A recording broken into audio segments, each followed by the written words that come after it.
네, 안녕하세요. 입사미에서 홍대 면접 사고력 실기를 담당하고 있는 김성창입니다. 자, 오늘은 우리 농식품을 홍보하는 그림을 그리고 제목을 기술하시오. 이런 문제를 가지고 한번 해보도록 하겠습니다. 첫 번째 문제 같은 경우에는 면을 타고 등산을 하고 있네요. 절벽을 올라가고 있는데 제목은 쫄깃한 면발이라고 학생이 표현을 했습니다. 이거 보면은 사람이 타고 올라갈 정도의 쫄깃함이 면발에 있다. 뭐 과장적으로 표현했는데 이런 과장 같은 기법은 광고에서 흔히 사용하는 기법입니다. 근데 보십시오. 포크를 소재로 했다는 걸 보면 포크 그러면 일반적으로 연상되는 게 뭘까요? 스파게티입니다. 스파게티의 면발이 쫄깃한 게 좋은가요? 취향의 차이긴 하겠지만은 그래서 이게 이제 우리 농식품에 대한 거 물론 스파게티 면이 국산도 있긴 하지만 정체성이 조금 모호합니다. 그 다음에 쫄깃함을 표현하라고 했다면은 냉면이나 이런 걸 주제로 하는 게 좋지 않았을까 조금 아쉬움이 있습니다. 그래서 요거는 불합격의 그림이 되겠습니다. 자, 두 번째. 자, 이거 보면 뭐 담백합니다. 요거는 헤드라인이 과즙이 풍부한 수박이다. 학생이 그렇게 얘기를 했습니다. 담백하고 강한 표현이긴 한데 이 경우에 보면은 보통 수박에 과즙이 많은 건 알고 있고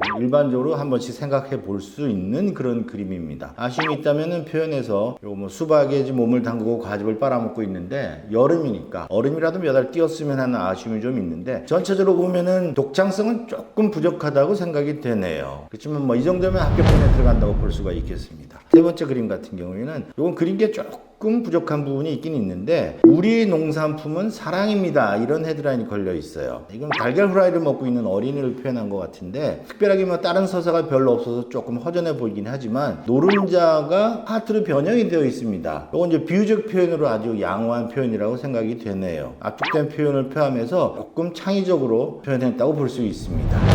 괜찮습니다. 다음 그림 보실까요? 요거 헤드라인을 먼저 얘기하면은 약이 따로 없습니다. 뭐 이런 거를 표현했네요. 우리 농식품이니까 이게 농산품 같은 경우에 너무나 품질이 좋아서 약이 따로 없다라는 그런 비유적인 표현을 담고 있습니다. 적절한 비유네요. 내용이나 뭐 이런 거로 봤을 때 전달력도 좋고 설득력도 좋습니다. 표현력도 상당히 좋네요.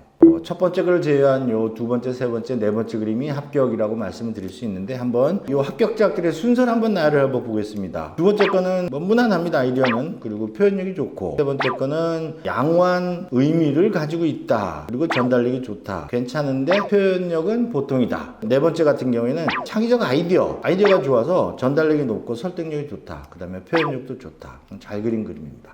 순서는 그래서 요 세 그림이 차례대로 이렇게 나열이 된다고 볼 수 있겠네요. 요런 주제의 그림 같은 경우에는 이게 디자인적 성향이 강하니까 이건 좀 편파적이지 않느냐 그렇게 생각하실 수 있지만 요와 유사한 문제도 출제된 경험이 있고 이게 이제 디자인이라기보다는 우리 농식품을 홍보하는 그림을 그리고 제목을 붙여라 라는 걸 봤을 때는 홍보라는 거를 표현을 어떻게 했느냐 문제를 어떻게 해결을 했느냐에 대한 내용을 본다고 볼 수 있습니다. 요런 경우에는 이제 과장 강조를 하기 위해서 과장을 기법을 사용할 수 있고 비유를 통한 내용을 압축하고 쉽게 이해될 수 있는 그렇게 해야 전달력이 높고 설득력이 좋습니다. 이게 이제 홍보의 가장 기본이 되겠죠. 사물을 직접적으로 표현하는 것보다는 비유에 대한 표현을 하게 되면은 굉장히 전달력이 높고 쉽습니다. 비유에 대한 그런 기법에 대한 연습을 많이 연구를 해 보셔야 될 거로 알겠습니다. 자, 감사합니다.